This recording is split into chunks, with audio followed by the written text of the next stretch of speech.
throat is don't dry. Your throat is don't dry. Take ice cream to quench your quest. Quench your quest. The weather too hot. Buy ice cream. Buy ice cream. Bye.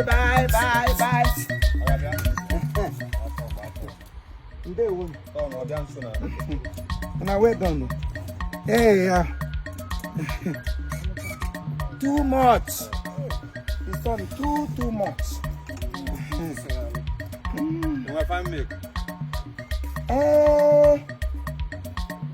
I get them. Is there? I block. Nothing. Every of my thing is block.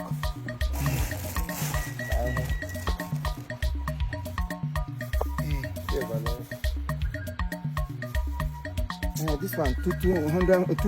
This one not. They no go buy. Too much of sweet thing, not the good. This time around, you lick a bitter thing. All the sugar is too much. That is why they reduce hands from sugar. Not be everything go the sweet now. I want tea sweet, I want chewing sweet, I meant that sweet. You need like what they total. You got money? What the POS now? Huh? What the POS? What the POS? P? I got POS now, I have P. And I can't what a POP. Now, you have got it. I can't make a big. I don't like somebody. I don't come out so. I don't my chance so. As I manage this my business, I know they like my person use and they play for me. What time be say bring POS for ice cream 150, 15 naira, 15 naira, 15 naira, 150. I go come bring POS. How much be the charge? How much be charges where they inside? I don't get account. No, I can't buy the TF. Okay, with TF. Give me I go bam TT. I go bam baby na today. I no get am. I no get account. When I give me my money because I know they like shout too. Young boys of this, they like make on a fellow man they shout. For this hot sun, I don't they work out for sun. It's morning. You buy something of 150, one make I go bring to Otodo to gena arrive for me that waterproof. It's true to. It's true to my goose only more here. I beg Mona give me. I know they like a plank. When I know they do me this plank, when I do. I don't get account. Yeah, no money. Name cash. This means the if you tell me say, okay, you they collect transfer, that's how they do them. Or okay, you hope say you get POS. How can this kind of business work? Hey, yeah, modern facility. What's in POS on one account? Modern facility now. modern technology. Oh, God sent. Modern technical school, modern mechanic. I don't care to know. I beg Mona give me my money. I dey go sell my market. Mona give me my money. What kind of nonsense be this one? Why wanna stop me so now not get change? You don't finish. Pay for now. Oh, guy, don't finish. Now you go tell me that one people don't book her.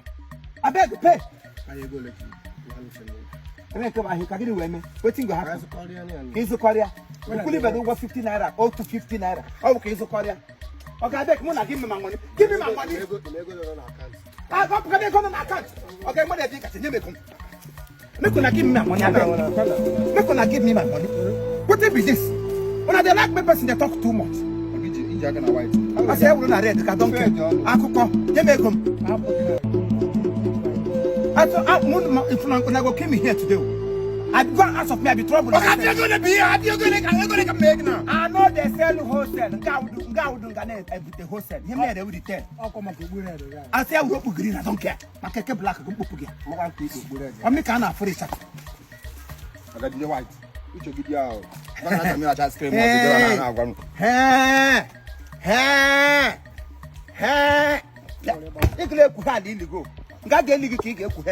Now your burial you go open now tumbu. Where I go throw you put. When I give me my money. I gotta give one sobu. If you are not beyond this, why would I go stop me? Buy something and not close my market. I got you give my money. That's how I go to intimidate people anyhow. I told this chance.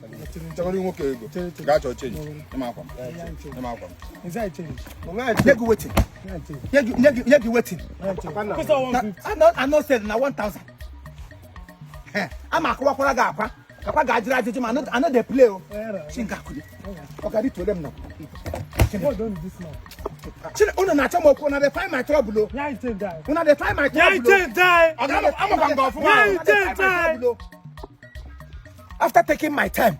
You know time na money. Time na money. I don't get change. I get blue like. I thought the bros one will give bro. Yeah, Yeah, you take die. Na me and I change that. Sorry. I'm gonna be made you know. From the Tagari and Uza, I'm made you know. Let's see you know.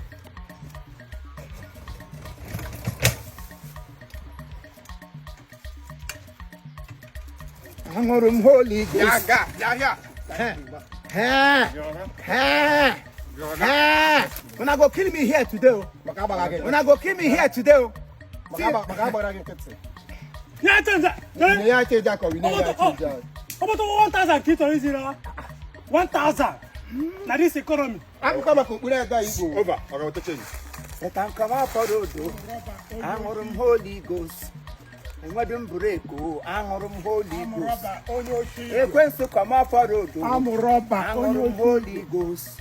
Enwedum break o. Angorum holy ghost. Satan come out for road. Angorum holy ghost. I no get break o. Angorum holy ghost. Ndoshi come out for road. Angorum holy. Ndoshi. Ono to go ono ga me picking pocket. Check for na him wo a Holy Ghost ice cream seller. That Christ in me, he can never allow me to go slumber or to go slumber. I'm here consodre. Ono be ile imere mo nchakasi anya. Boys of nowadays. Omo wa dey Nigeria authority. Say be na una vote. Akwa wono take na vote. Ono say how we be ko kam. Kita una don dey talk another thing again. Yeah, na my ice cream.